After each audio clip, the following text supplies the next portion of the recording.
आप सभी को जय मसीह की। आज परमेश्वर के वचन में आप सभी का स्वागत है।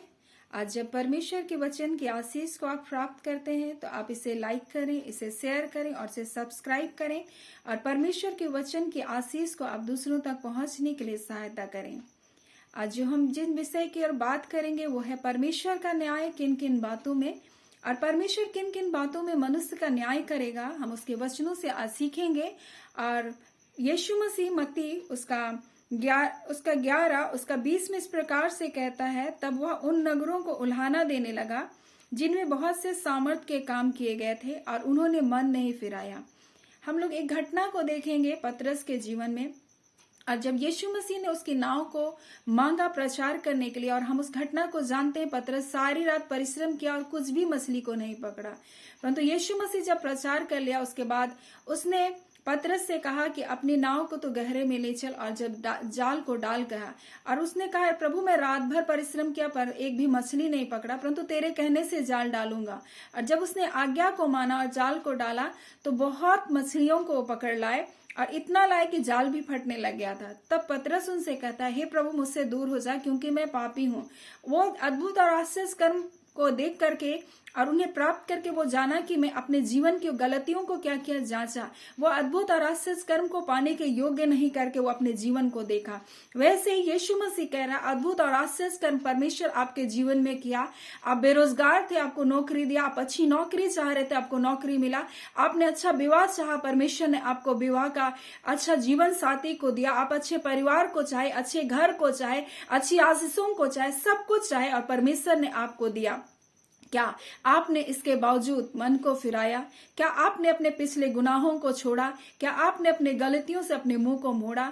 और यहाँ यीशु मसीह यही कहना चाहता है कि उनके अविश्वास पर हाय, क्योंकि उन्होंने अद्भुत और आश्चर्य कर्म तो देखा लेकिन उन्होंने मन को नहीं फिराया। इसलिए वो कहता है, परंतु मैं तुमसे कहता हूँ न्याय के दिन तुम्हारी दशा सूर और सैदा की दशा अधिक सहने के योग्य है। क्योंकि वो कहता है कि जो सामर्थ के कार्य तुझ में किए गए यदि सदोम में किए जाते तो आज तक बने रहते। बोलते हैं मैं तुमसे कहता हूं न्याय के दिन की दशा न्याय के दिन तेरी दशा सदोम की दशा से अधिक सहने की योग्य है, ऐसा करके वचन बता रहा है। यानी यीशु मसीह चाहता है कि जब हम परमेश्वर की भलाइयों को देख रहे हैं तो हम अपने मनों को क्या करें, फिराएं, अपने जीवन को हम जांचें। दूसरी बात जो हम लोग देखते हैं मत्ती उसका 12 अध्याय में उसका 32 में लिखा है, जो कोई मनुष्य के पुत्र के विरोध में कोई बात कहेगा तो उसका अपराध क्षमा किया जाएगा, परंतु जो कोई पवित्र आत्मा के विरोध में कोई भी बातें कहेगा उसका अपराध ना इस लोक में ना परलोक में क्षमा किया जाएगा। इसलिए हमें बहुत सावधान रहना है कि हम पवित्र आत्मा के विरोध में कोई शब्द अपशब्द ना कहें, या जब हम जानते नहीं उसके बारे में हम चर्चा ना करें।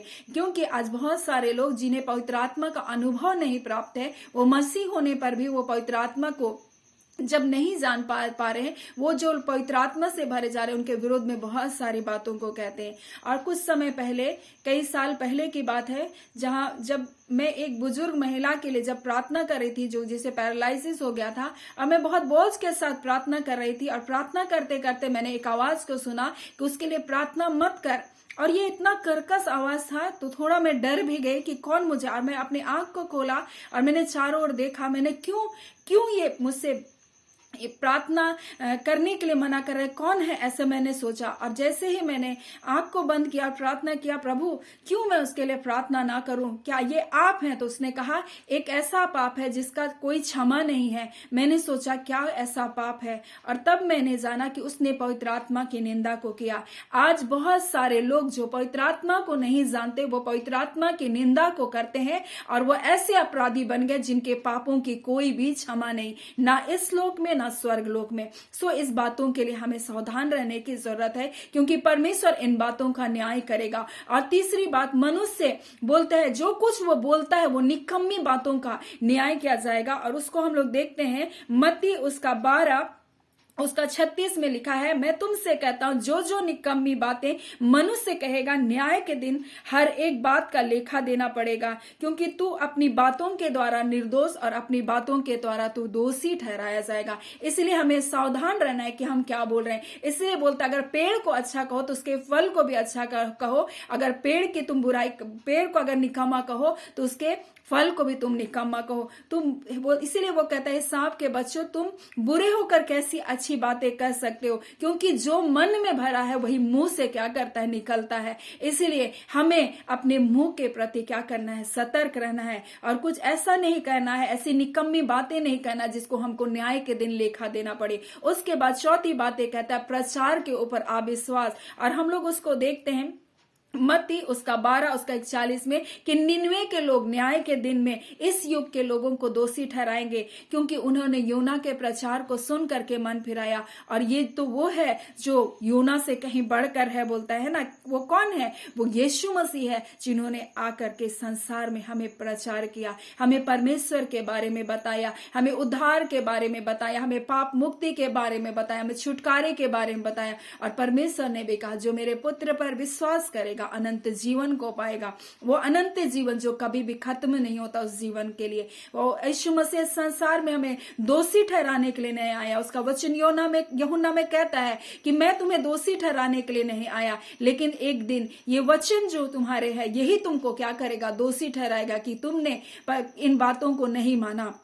ये वचन ही तुम्हें क्या करेगा, दोषी ठहराएगा। इसलिए परमेश्वर इन बातों में हमारा न्याय करेगा, इन बातों में हमारा न्याय करेगा। इसलिए हमें अपने जीवन को जांचना और मन को फिरा करके हमें परमेश्वर की ओर अपने जीवन को करना है, और उन बुराइयों को, उन पापों को हमें छोड़ देना है। क्योंकि यीशु मसीह धर्म या जाति को बदलने के लिए नहीं आया। यीशु मसीह मनुष्य को उनके बुरे काम से छुड़ाने के लिए आया, पाप से छुड़ाने के लिए आया, उन पाप के बंधनों से छुड़ाने आया, ताकि उनको स्वर्ग का राज्य दे सके।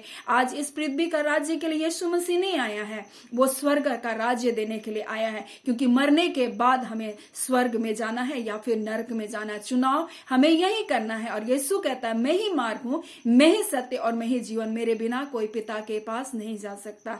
इसलिए ये पृथ्वी में हमें चुनाव करने की जरूरत है, हम क्या कर रहे हैं, क्योंकि एक दिन हम सबको न्याय का सामना करना पड़ेगा। सो परमेश्वर इस वचन के द्वारा हम सबको आशीष दे। आमीन। आइए हम प्रार्थना करें।